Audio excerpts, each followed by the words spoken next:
Olá, bem-vindos à segunda aula do módulo 6. Nesta aula, vamos falar sobre Stopping Power, ou poder de freamento. Vimos na aula passada que quando estamos falando sobre interação de partículas carregadas com o meio, é interessante separar em partículas pesadas e leves. No caso das partículas pesadas, vimos que a principal forma de interação com o meio e, consequentemente, de perda de energia da partícula é através de colisões com a nuvem eletrônica dos átomos do meio. Nessas colisões, a partícula incidente perde uma fração pequena ionizando ou excitando o átomo. Existem, claro, outros processos que ainda podem ocorrer, como processos de reações nucleares e, quando possíveis, a excitação da própria partícula incidente. Mas esses outros processos são bem menos prováveis. A maioria da perda é por colisão e é por processo de ionização e excitação dos átomos do meio. O importante é que a partícula incidente sofre várias interações ao longo de sua trajetória, que é aproximadamente retilínea neste caso. Em conclusão, a perda de energia é um processo probabilístico. No caso de partículas carregadas leves, como os elétrons e pósitrons, além da perda de energia por colisão com a nuvem eletrônica dos átomos do meio, os elétrons podem perder energia por emissão de radiação de Bremsstrahlung, que também precisa ser contabilizada para calcular a energia total perdida. De qualquer maneira, neste caso também, pode-se dizer que ocorrem várias interações e, portanto, a perda de energia é um processo probabilístico. Se considerarmos um comprimento macroscópico, nos dois casos de partículas carregadas, tanto leves como pesadas, a interação com o meio é probabilística, com um grande número de interações, e que haverá então pequenas flutuações no valor da perda de energia. Assim sendo, para caracterizar a perda de energia da partícula carregada em um meio, deve-se considerar o valor médio da perda de energia para um dado comprimento dx. Esta é a grandeza conhecida como stopping power, ou poder de freamento, ou simplesmente d dx, que é o valor médio da perda de energia por unidade de comprimento. No sistema internacional, a unidade de stopping power deve ser joules por metro, mas a unidade usual de d dx é MeVs por centímetro.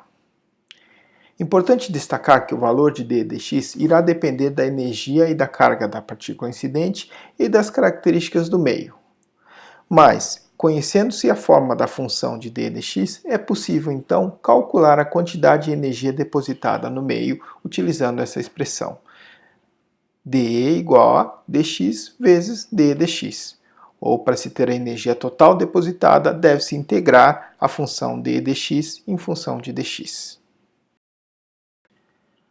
Outra grandeza muito utilizada é o poder de freamento mássico, que é definido como dE dividido por dx vezes a densidade do meio.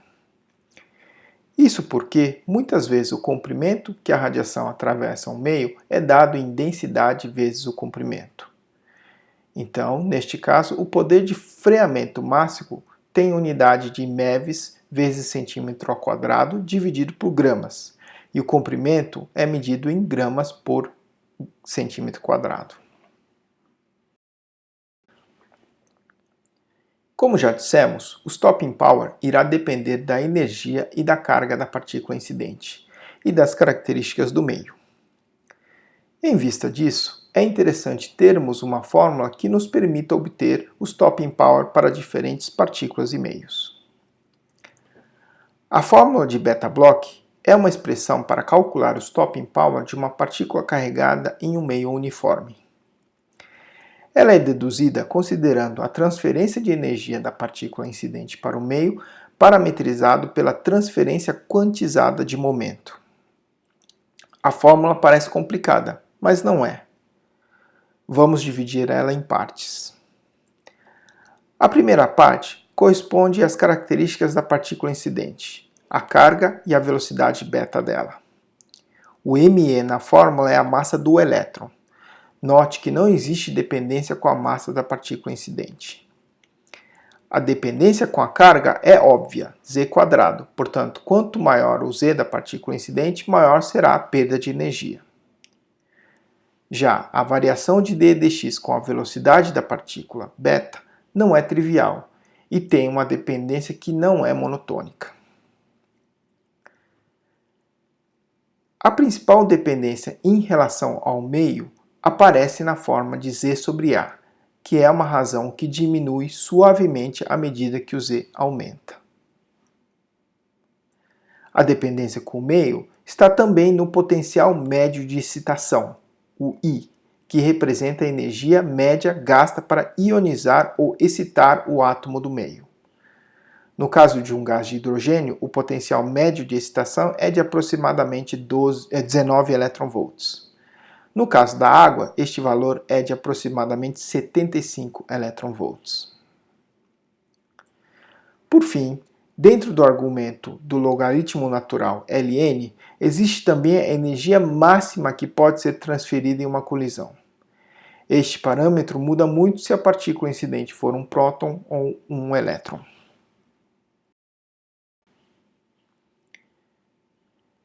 Vale lembrar que a perda de energia é um processo probabilístico. Consequentemente, o d dx varia de acordo com uma distribuição probabilística. Em geral, para alvos finos, a distribuição da perda de energia varia com a distribuição de probabilidade de Landau. E a fórmula de beta-Bloch fornece o valor médio dessa distribuição. No limite de alvos de grande espessura, a distribuição passa a ser uma distribuição gaussiana. Este gráfico mostra um exemplo de curvas de stopping power, d dx, de prótons, curva em vermelho, alfas, curva em azul, e elétrons, curva em verde, na água em função da energia da partícula. No caso de prótons e alfas, a perda de energia é dominada pelas interações de colisões com elétrons da água. Observe que para partículas acima de 1 MeV, a perda de energia por unidade de comprimento diminui com o aumento da energia da partícula incidente. E também que as partículas alfas perdem muito mais energia que os prótons. No caso de um feixe de elétrons, na região de baixa energia, abaixo de 100 MeV mais ou menos, a perda de energia é dominada pelas colisões dos elétrons com os elétrons da água. Mas para energias acima de 100 MeV, a perda de energia por irradiação de Bremsstrahlung passa a dominar, fazendo com que a curva de d dx aumente. A perda de energia de uma partícula devido às interações com o meio está diretamente relacionada com a energia transferida para este meio, que é quantificada pela grandeza conhecida como LET, L-E-T, do inglês Linear Energy Transfer. Se considerarmos que a energia depositada no meio é igual a toda a energia perdida pela partícula incidente, temos a grandeza LET definida como transferência linear de energia não restrita. Neste caso, o LET é igual ao stopping power. No sistema internacional, a unidade de LET seria joules por metro, que corresponde a 1 Newton. Mas o mais comum é que o LET seja calculado para a água e opta-se como unidade o kV por micrômetro de água. Importante destacar que o LET pode ser definido também para a radiação indiretamente ionizante, ou seja, os fótons. Para os fótons, o LET se refere à energia depositada pelos elétrons secundários gerados pelos processos fotoelétrico, Compton e produção de pares. O stopping power, d dx, e o LET estão intimamente associados com a dose depositada e com os efeitos biológicos da radiação em tecidos orgânicos. Agora, se considerarmos que a energia depositada no meio deve ser a energia perdida pela partícula somente próxima de sua trajetória, é necessário subtrair da energia perdida pela partícula incidente a energia de elétrons ionizados com alta energia, conhecidos como raios delta, que irão depositar a energia longe da trajetória da partícula original. Nestes casos, o LET é conhecido como transferência linear de energia restrita. Claro que neste caso é necessário definir qual o limiar de energia do elétron ionizado para se considerá-lo como raio delta. Para concluir, vamos discutir sobre a dependência do stopping power com a distância atravessada do meio. A partícula carregada pesada, ao atravessar o meio, vai perdendo energia. E quanto menor a sua energia, maior será a taxa de perda, o seu d dx. O espectro de stopping power versus distância no meio é conhecido como curva de Bragg e tem um pico na parte final antes da partícula parar, que é conhecido como pico de Bragg. Neste último slide, mostramos um exemplo de uma curva de Bragg.